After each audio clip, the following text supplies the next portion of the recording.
Unitarian Universalist Fellowship of Northern Westchester in Mount Kisco, and right now it's just me. The whole idea of Westchester United is that it's never just you anymore. Who else? Cheryl Brady, Congregation Kolami in White Plains, and we have 9 people here now, and we're expecting 9 more people, including many students. Fantastic.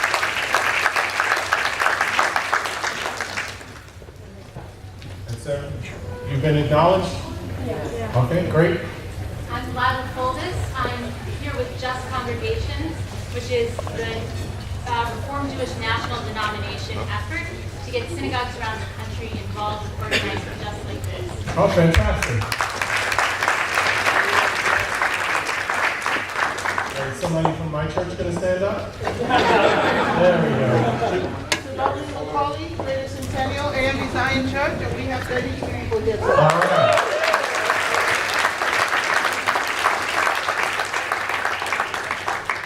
We're going to introduce some of our guests. Have all the congregations, all the... Tony. I'm Tony Hutzel from Holy Cross Church in Yonkers. There are 3 of us. There are 3, okay, fantastic. Are there any other organizations that have not been acknowledged? Any organizations that have not been acknowledged? We want to make sure we know who's in the room with us. Any other organizations that haven't been acknowledged? All right, I'm going to ask Rabbi Seth to come up and speak and acknowledge our guests that are here with us.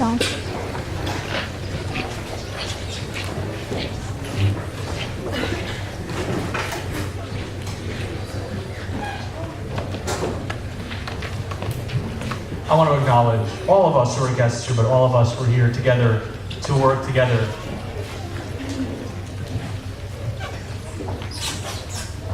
I hope to summon just a sliver of Julius's energy, and part of the fun of working with him is that I continue to hope that his incredible capacity and energy are contagious.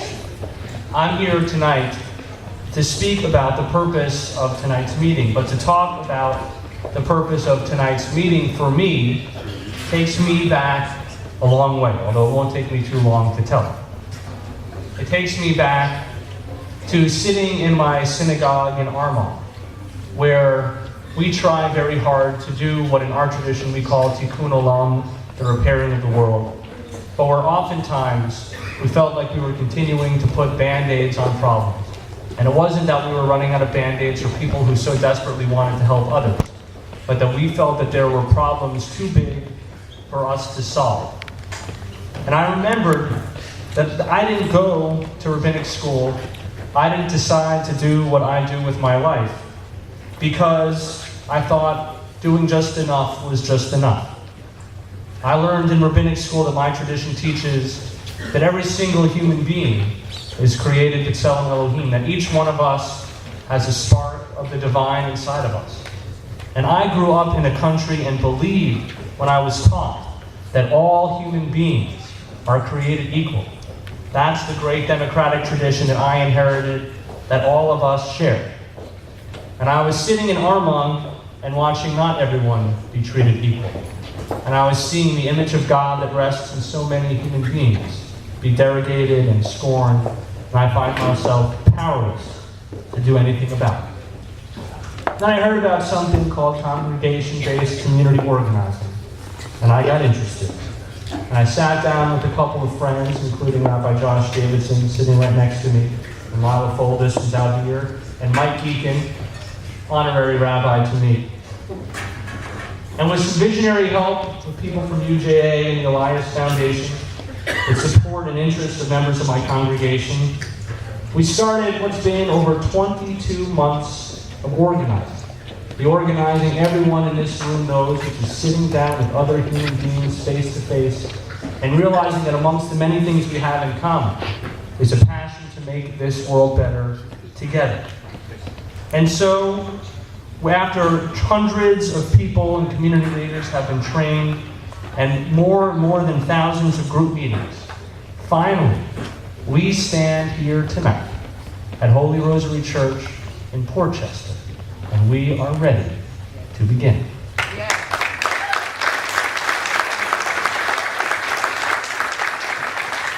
And I want to say something about who the we is. Grammatically acceptable, I think, in that sentence.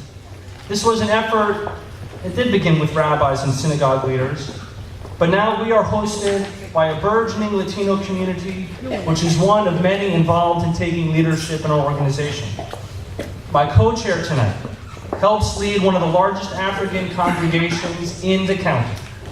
And while we began with synagogues and churches, we're joined with brothers and sisters from 2 mosques and Muslim communities, and a variety of other congregations and community institutions that are non-denominational throughout our county. That is who the we is, and we are Westchester United.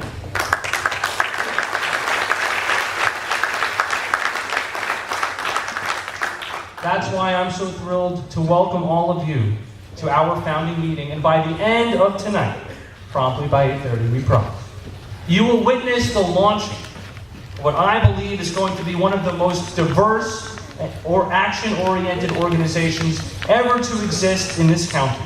Tonight, we have organized ourselves, ready to begin.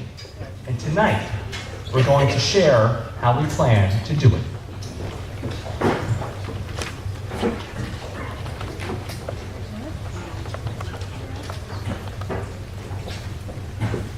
Brevemente queremos decir solamente que es nuestra convicción que un pueblo colaborando puede cumplir mucho más que muchos pueblos pueden cumplir trabajando separadamente.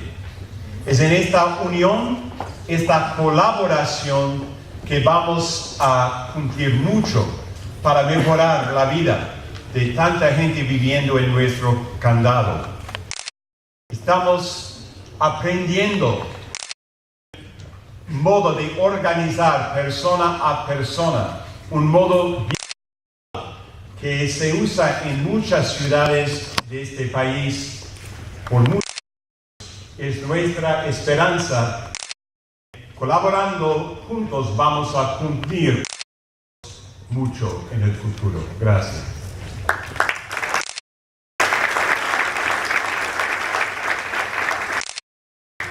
So if someone were to step into West and take a look at the various communities, they might think everything was okay. They might think that all is well. And they might make that mistake because they would look at some of the statistics about what's happening here, particularly those around, and that we are one of the wealthiest counties in America. When I look, we were number 12.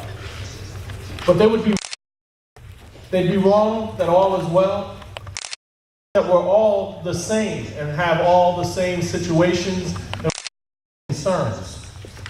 Westchester is a county of over 900,000 people, spread over 430 square miles.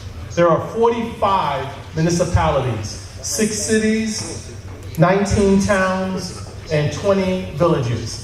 I defy any of you to tell me what the difference is between them. Yes, there's only one Westchester, but there are many Westchester experiences. You can look at our demographics and you know that we're not all the same. We don't all come from the same places. We don't all have the same experiences. We don't all have the same backgrounds. But we do have the same desire to see a Westchester that we can all be proud, happy, and safe to live in. Somebody say amen. Amen. Over the last year, hundreds of community members met with hundreds of individuals in their communities hearing about a variety of things. Members of the community people belong to in isolation from anyone not in their immediate environment. Certainly, we encourage the relational organizing approach as a way to continue taking on those internal and local concerns. But over the last few weeks, there were meetings all over this county focusing mostly on the public manifestation of these and other public concerns. We're going to hear some testimonials from people around this county. We have 6 people who come out to share their story with us. We're going to start with Sister Maruha Kaza.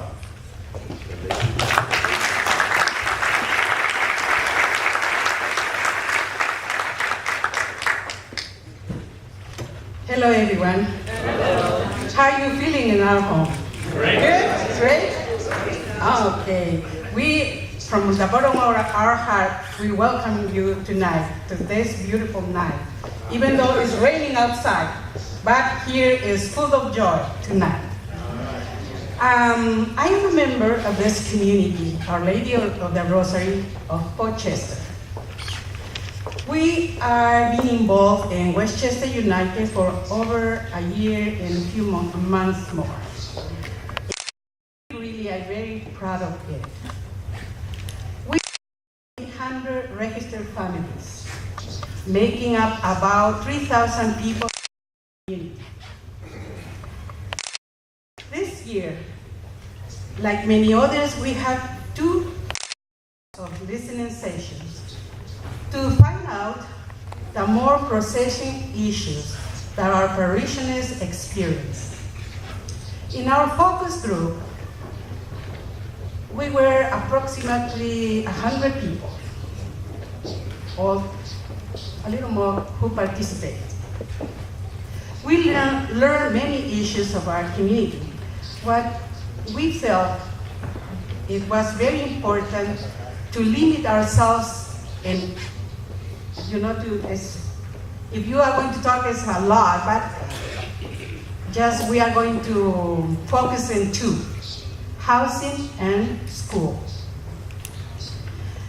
So we have, in February, we have sessions to listen all these problems, and 2 weeks ago, we have the house meeting. To this house meetings were 60 people. We were hearing stories. And that story, the people with the small kids not having heat or hot water in the winter month. They talked to the landlord to put the heat on and fix the hot water. But for this coming in and this go out, they have to go again and again. Sometimes they put it, but they don't fix the bottom line. So all the time, these people has that problem. And then the other story that was very touching is the lady who rents the apartment has, for almost 3 years, a leak in the apartment. She reported to the landlord, but has not been fixed to the day. As time passed, the leak produced a lot of humidity and mold in the apartment, causing an unsafe living environment. We have many other stories, a lot of sad stories. So we ask the people, give us the name and the address, but our people, they don't want to cause trouble or get into trouble, as they say. Many of these folks are undocumented and do not want to expose themselves to anything.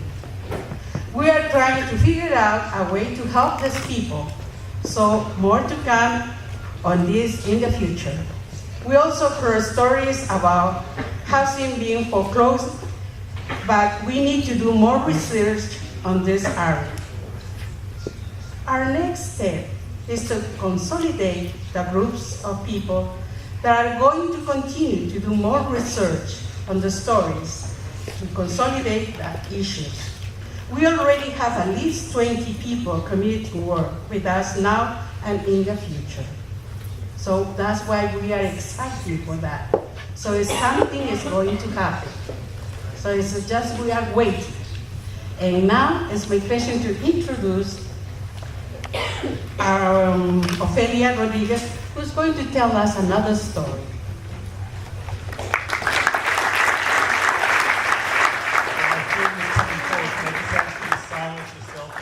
Please put them on vibrate.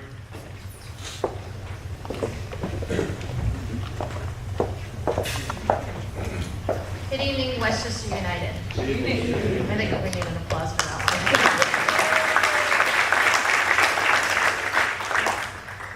My name is Ofelia Rodriguez Marquez, and I'm a parishioner of Holy Rosary Church.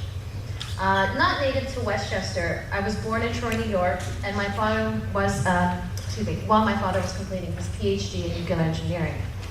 We moved to Rye when my father got an employment at Entergy in White Plains, and then we joined the Holy Rosary Parish. One of my top concerns, and the top concerns of the community, has come up that many parishes in Holy Rosary are not finishing high school. We believe that it's happening for two main reasons. Having interned at Worcester High School and with my interactions with people in the parish, it has become clear that the recession of the students within our community. Many parents have become unemployed, which requires students to take on jobs and help pay for the basic needs of their families. Given this added responsibility, students do not have the time to do homework and thus do well in school. And a substantial amount of students are forced to drop out.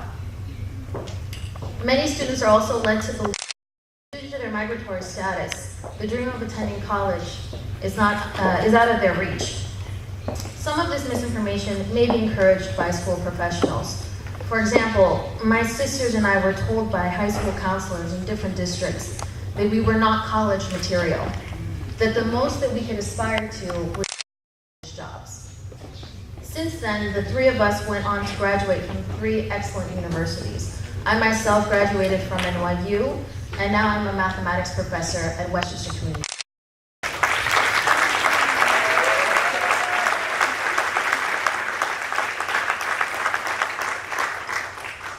Here comes the best part. One of my sisters became an international businesswoman, and the other became an architect. All right. We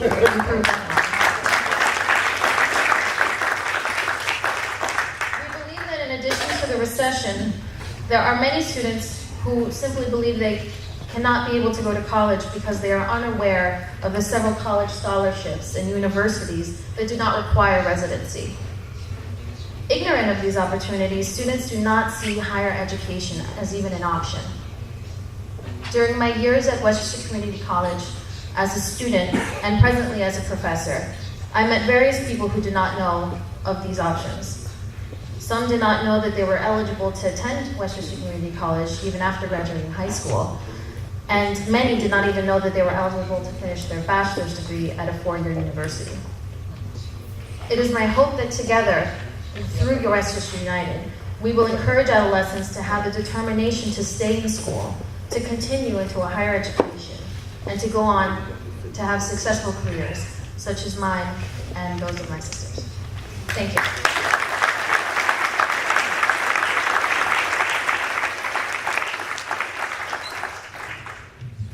I'm going to ask Lisa Orozco of St. Gabriel's Church in New Rochelle to come forward and share her story.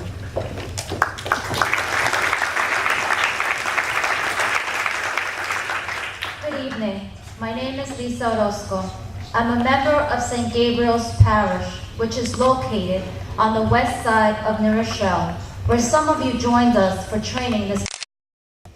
Last week, 18 members of our came together to discuss some of our top priorities.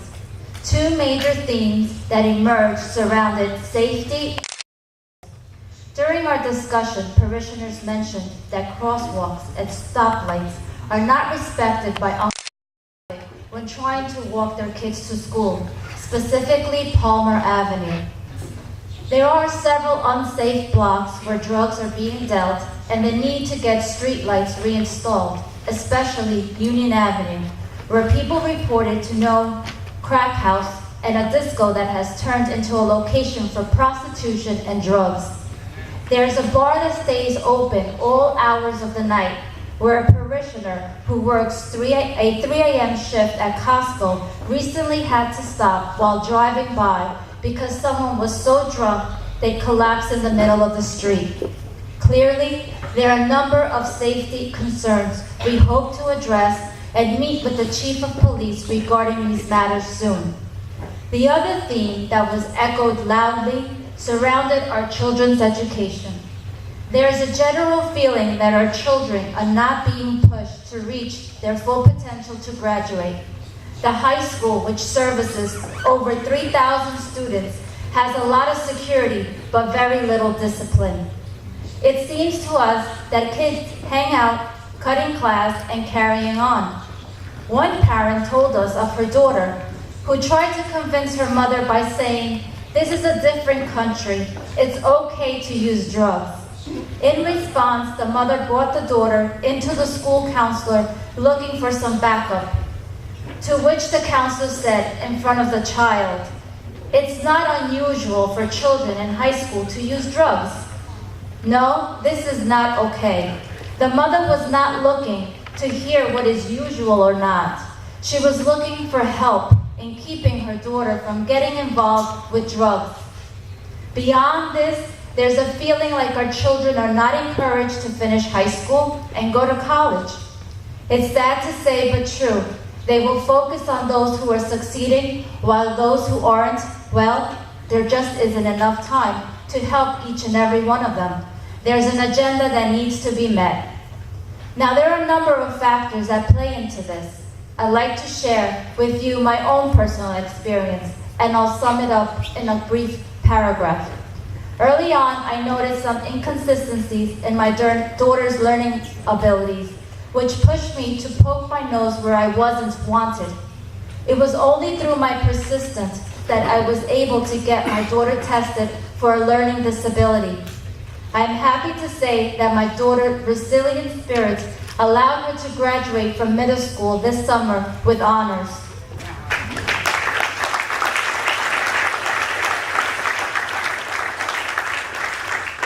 In conclusion, there is a feeling like the school doesn't do enough to push our children to achieve their full potential.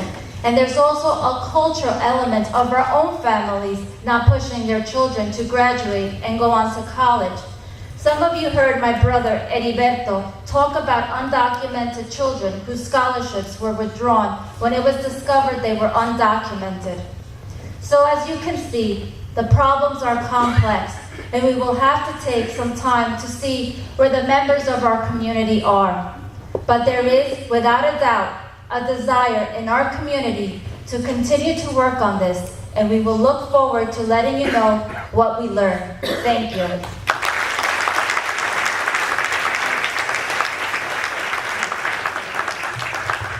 Thank you very much, Lisa. I'm going to ask Barbara Block from the congregation Call Me to come forward and speak.